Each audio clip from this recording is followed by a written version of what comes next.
Bueno, buenos días amigos de España. Estamos en Madrid.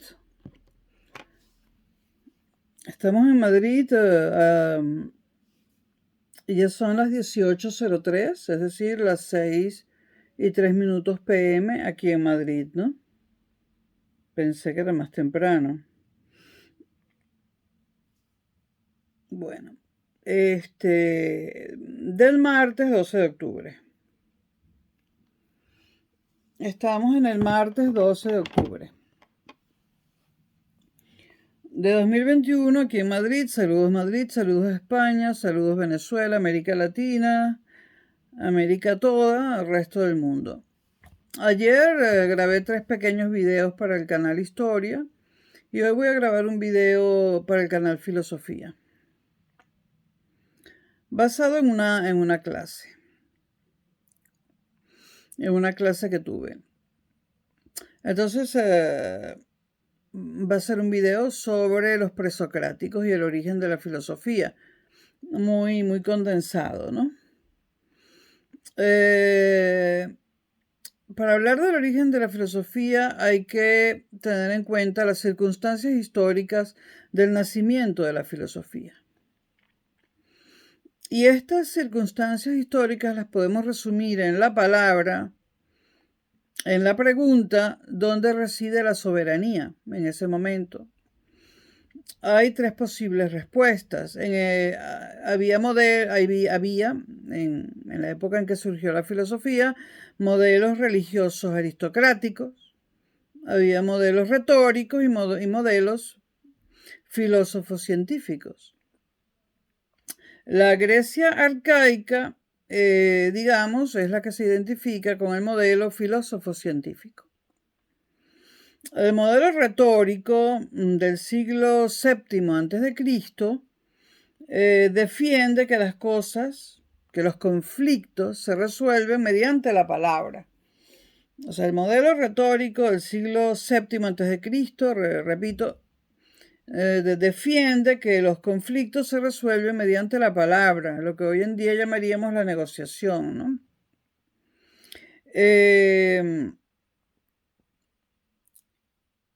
El modelo científico surge, sin embargo, como un enfrentamiento al modelo retórico. El modelo retórico lo representan muy bien los sofistas, ¿no? Bueno, el modelo científico, a diferencia del retórico, que dice que todos los conflictos se resuelven a través de la palabra, hoy en día diríamos a través de acuerdos de paz. Bueno, el modelo científico apela a la existencia de leyes eternas. ¿Y dónde están estas leyes? Están inscritas en la naturaleza. Y hay que descubrirlas, ¿no? Heráclito, por ejemplo, pertenecía al linaje de reyes, aunque rechazó ejercer el poder. Estamos hablando de ciudades-estado primitivas, ¿no? Estamos hablando de la Grecia arcaica.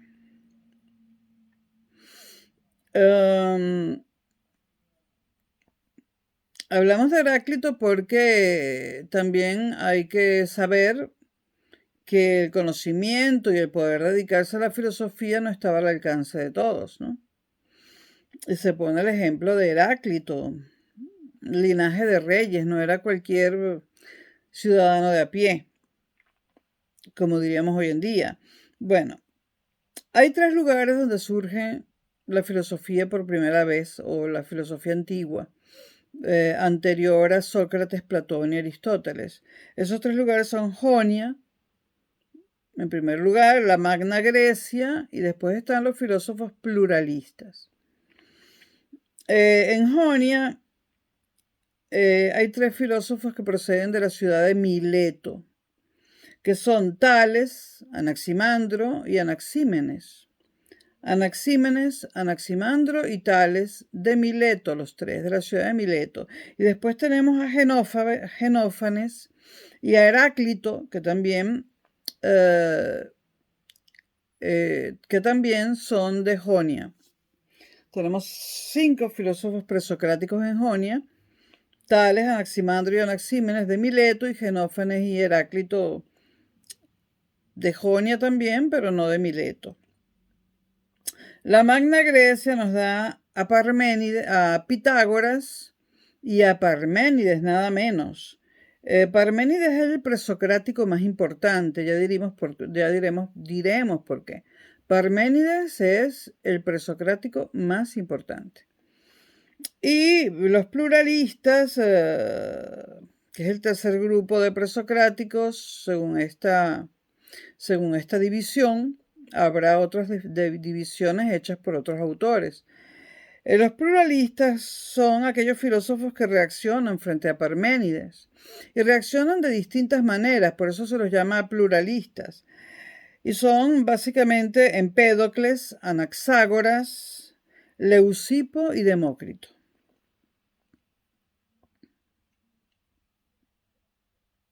Demócrito, por cierto, es posterior a Sócrates. Sin embargo, se le considera presocrático, pero es posterior a Sócrates. Bueno, vamos a hablar un poquito de los milesios. ¿Quiénes son los milesios? Pues los filósofos que provienen de Mileto, esa ciudad de Jonia. Los milesios se preguntaban, ¿cuál es el principio? Arché, se pronuncia arché y se escribe arché. A-R-C-H-E con acento en la E, con tilde en la E. ¿Cuál es el principio o arché de la naturaleza? La naturaleza se la llamaba physis, P-H-I-Y con tilde, S-I-S. Entonces, la pregunta que se hacían los milesios era, ¿cuál es el principio de la naturaleza? O dicho con términos griegos, ¿cuál es el arjé de la physis? Pues, ¿qué significa arjé? Que es una palabra que viene del griego. Significa origen y fin, significa realidad externa y también significa ley. ¿Qué significa physis? Que proviene del griego. Significa modo de ser propio de algo. Modo de ser propio de algo. Esto es una definición importante. O principio de su generación, o sea, el principio de la generación de algo. O lo que permanece frente al cambio, aquello que permanece. En cuanto a la naturaleza, los milesios pensaban que estaba todo ordenado y legislado por sí mismo. Es decir, que la naturaleza se autolegislaba y autogobernaba. Tales, y esto está más desarrollado en los videos de los presocráticos que ya están colgados en el canal desde junio. Bueno, esto está desarrollado en esos videos. Para Tales el principio, el arjé era el agua. Para Anaximandro era lo ilimitado. Lo ilimitado da origen a lo limitado. Eso está en los videos que están en este mismo canal. Y para Anaxímenes el principio era el aire.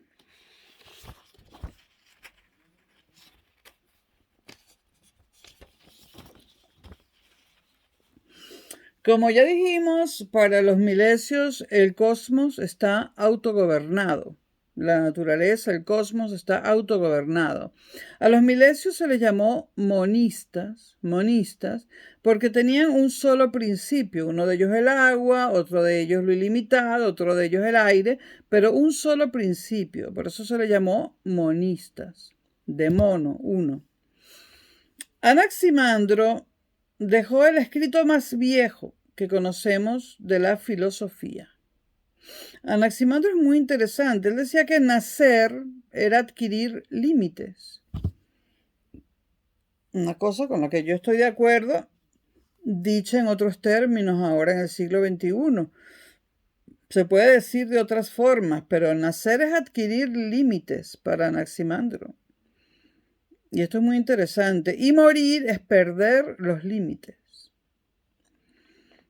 Las cosas cometen injusticia frente a su contrario. Las cosas, según Anaximandro, cometen injusticia frente a sus contrarios. El verano frente al invierno, el calor frente al frío, lo ilimitado comete injusticia frente a lo limitado.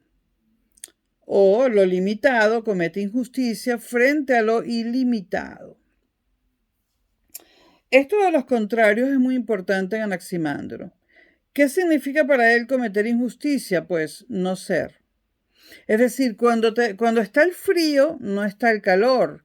Entonces hay una injusticia que el frío está cometiendo contra el calor, porque el frío está ocupando el lugar y el calor no está, su lugar está ocupado por el frío. Por eso Anaximandro dice que el frío comete injusticia frente al calor, está ocupando su lugar, ¿no? Pero estas injusticias se revierten porque en algún momento el calor ocupará el lugar del frío y entonces será el calor el que cometa la injusticia frente al frío.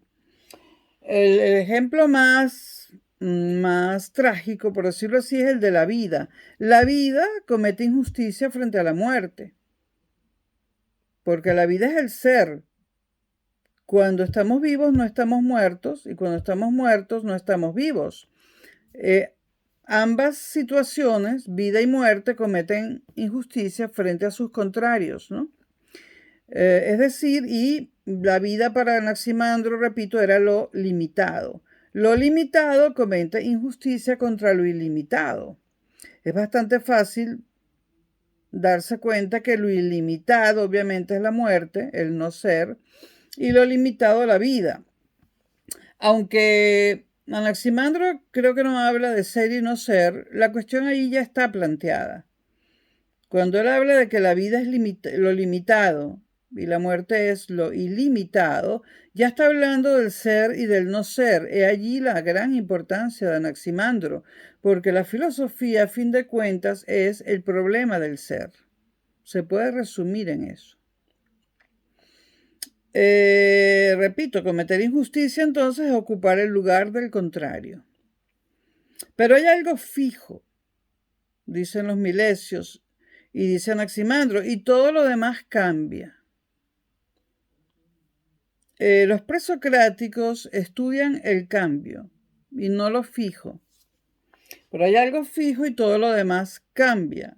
Sobre este tema se desarrolla a lo largo de toda la historia de la filosofía, incluso hoy en día. Genófanes, por ejemplo, critica la concepción tradicional de los dioses antropomórficos, ¿no? Critica el antropomorfismo. Genófanes dice que los dioses no pueden parecerse a nosotros. Esto es solo una puntualización. A mí Genófanes no me interesa mucho. Heráclito.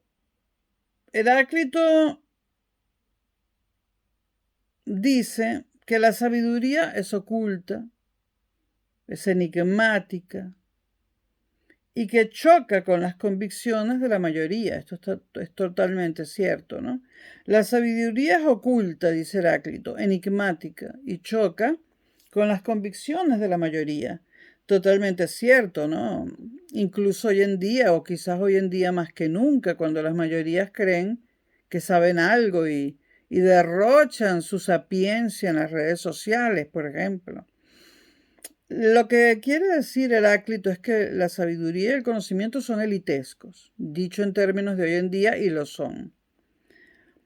Heráclito dice que hay un primer principio, el logos. Logos en griego, logos se ha traducido al latín y luego al español como razón, la razón. Pero en griego logos es razón, pero también significa proporción, también significa discurso, también significa palabra. Aunque pasa al latín como ratio y de allí pasa al español como razón. Pero hay que tener presente que en la época de Heráclito, logos, que se hablaba griego, logos significaba razón, proporción, discurso, palabra y muchas otras cosas. Yo recomiendo los diccionarios de filosofía de Ferrater Mora, los mejores para mí en lengua española y quizás en cualquier lengua. Son buenísimos. Bueno, los recomiendo. ¿Qué es el logos? Lo que es común a todas las realidades. Lo uno de lo múltiple. Y es de carácter divino. Lo que es común a todas las realidades. Esto es súper importante. Porque hay algo común a todas las realidades. Incluso hoy en día mantenemos esa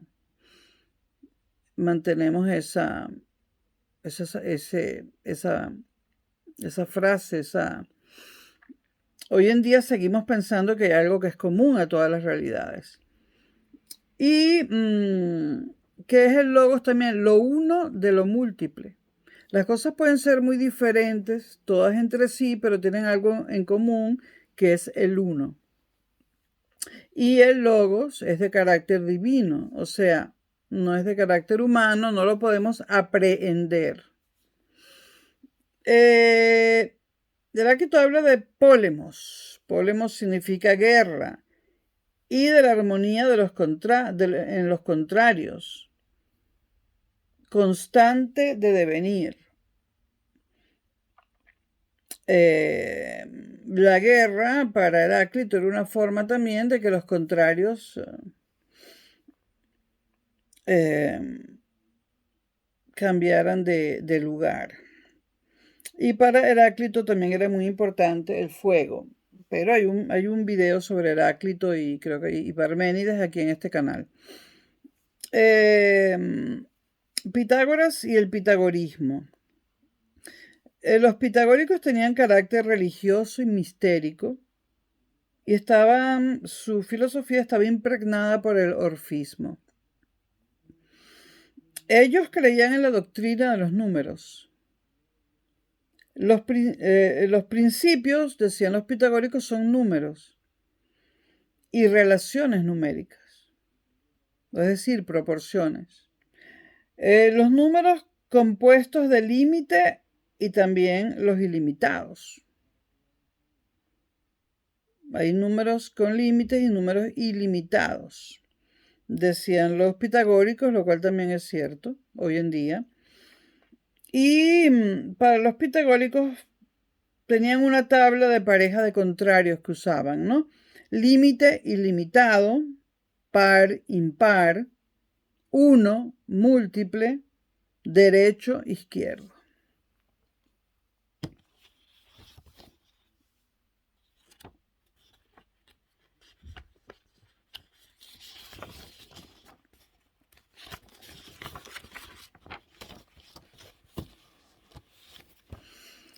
Para los pitagóricos el alma es inmortal, también lo es para Platón, pero de eso se habla en los videos de Platón y se hablará posteriormente. El alma es inmortal y esto lo retoma Platón, como ya dije. Los pitagóricos también hablaban de la doctrina de la transmigración de las almas. Las almas saltan de un cuerpo a otro, cuando un cuerpo muere, pues se van a otro.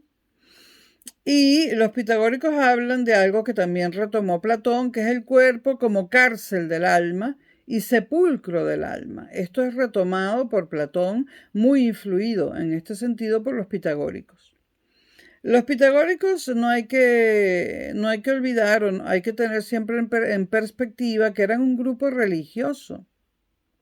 También eran un grupo religioso, no solo filosófico. Y decían que ser algo determinado tiene un límite. Esto para los que dominamos las matemáticas y nos fascinan las matemáticas, bueno, es comprensible, se comprende enseguida, ¿no? Ser algo tiene un límite, obviamente. Y bueno, Parménides, el más importante de los presocráticos. Dependiendo de qué le interesa a cada quien, pero para la filosofía es el más importante porque se hace la pregunta por el ser. Parménides decía que, bueno, esto es un poco cómico, pero Parménides lo que dejó fue un poema. De Parménides se quedó para la historia un poema en hexámetros. Y de ahí se saca todo lo que se dice de Parménides. Parménides habla de una verdad que le reveló una diosa. eran presocráticos, no se puede, esto sí que no es del siglo XXI, pero no se puede pedir peras al olmo. Estaba comenzando el mundo del saber, ¿no? Entonces Parménides dice que una diosa le reveló una verdad. A Parménides se le considera el padre de la filosofía y el padre de la ontología. Obviamente porque se hace la pregunta por el ser. Y la pregunta básica de la filosofía es la pregunta acerca del ser, sobre todo en cuanto a hombres, en cuanto a personas. Parménides oponía la verdad a la opinión de los mortales. La verdad era la verdad y la opinión de los mortales no era una verdad, era simplemente una opinión, era doxa. Para Parménides había dos caminos de búsqueda. Uno es el siguiente: ¿qué es y no es posible que no sea? Y el otro camino es: ¿qué no es y es necesario que no sea? Parménides se decide por el primer camino porque dice que el otro no lleva a ninguna parte. El primer camino es ¿qué es y no es posible que no sea? Es decir, hay ser. Parménides dice hay ser. Esto todo extraído de su poema bajo interpretación, ¿no? Para Parménides lo mismo es pensar y ser. Esto, para quienes somos fanáticos de Descartes, acuérdense del cogito, el famoso cogito de Descartes, cogito ergo sum, pienso luego existo. Bueno, pienso luego existo, y Parménides dice lo mismo es pensar y ser, pero lo dice llega a esa conclusión de una forma muy distinta a la de Descartes. Descartes es edad moderna, pero quiero hacer un inciso. La frase de Descartes, cogito ergo sum en latín, aunque Descartes escribió en francés antiguo, fue el primer filósofo que abandonó el latín, primer filósofo de la modernidad, empezando porque abandonó el latín y escribió en francés antiguo. Pero Descartes, en su frase cogito ergo sum, la dice en latín. Pero ¿qué era cogito en latín? ¿Qué significa cogito en latín? No significa solo pienso. Cogito era usado como sinónimo de un montón de verbos. Pienso, siento, me cuestiono, amo, odio. Es decir, cogito significaba prácticamente todas aquellas cosas que hacíamos, no solo pensar. Entonces, cuando él dice cogito ergo sum, que se ha traducido como pienso luego existo, también podríamos decir siento luego existo, me cuestiono el mundo luego existo, ¿no? Amo, luego existo, etc. Cogito ergo sum, por eso es muy importante decirlo en latín, porque cogito no es necesariamente solamente pensar. Hubo una reducción de la palabra cogito al traducirla al español, ¿no? Digamos que la palabra cogito era mucho más amplia, ¿no? Pero esto mucho más adelante, cuando hablemos de Descartes, si es que acaso grabo un video sobre Descartes. Bueno, volvemos a Parménides, que no sé si lo leyó Descartes, pero presumo que sí, pero decía lo mismo es pensar y ser. Esto no es lo que decía Descartes, lo que pasa es que suena parecido. ¿Qué es ser para Parménides? Bueno, el ser para Parménides es ingénito e imperecedero. Ingénito e imperecedero. Eterno e inmutable. No cambia. Uno y único. Es uno solo y nada se le parece. Homogéneo, continuo e indivisible. Limitado. Fíjense que el limitado, igual que en Anaxágoras. En Anaxágoras decía que la vida era limitada, ¿no? Y aquí Parménides la llama ser, si lo queremos ver así. Bueno, y esto es una introducción a los filósofos presocráticos que están desarrollados en los otros videos de una forma bastante simple, ¿no? De una forma no demasiado exhaustiva, ¿no? Una cosa importante es que Parménides, como dije, dejó un poema en hexámetros y nada más, y todos los comentaristas, incluyendo a Platón y Aristóteles, que también lo leyeron, todos los filósofos que vinieron después y los historiadores de la filosofía, etcétera, han interpretado ese poema de distintas maneras. Ahora, ¿qué quiso en realidad decir Parménides? Bueno, eso en realidad, con certeza, no lo sabemos. Con certeza no lo sabemos, y yo siempre he pensado que Parménides está demasiado valorado. Se le da demasiada importancia, ¿no? Pero ha quedado como el único presocrático que habla del ser y lo pone en el centro de su filosofía. Si les interesa el tema de los presocráticos, yo les recomiendo un librito que no me acuerdo el autor, llamado Los filósofos presocráticos, editado por editorial Gredos, que es la mejor editorial que existe en español para la filosofía, sobre todo para la filosofía antigua y medieval, no para moderna y contemporánea. Para antigua y medieval, Gredos es la mejor editorial, prácticamente dedicada solo a eso. Hay un librito pequeño llamado Los filósofos presocráticos en la editorial Gredos, muy, muy interesante y que se puede leer de un solo golpe, ¿no? Se los recomiendo. Bueno, y hasta la próxima. Nos vemos en el espejo. Eso es una expresión venezolana que se me pega de una amiga mía. Y son las 6:30 de la tarde aquí en Madrid, las 18:30 del 12 de octubre de 2021, ¿no? Y no sé, se me pasó el día volando. Bueno, hasta luego y gracias.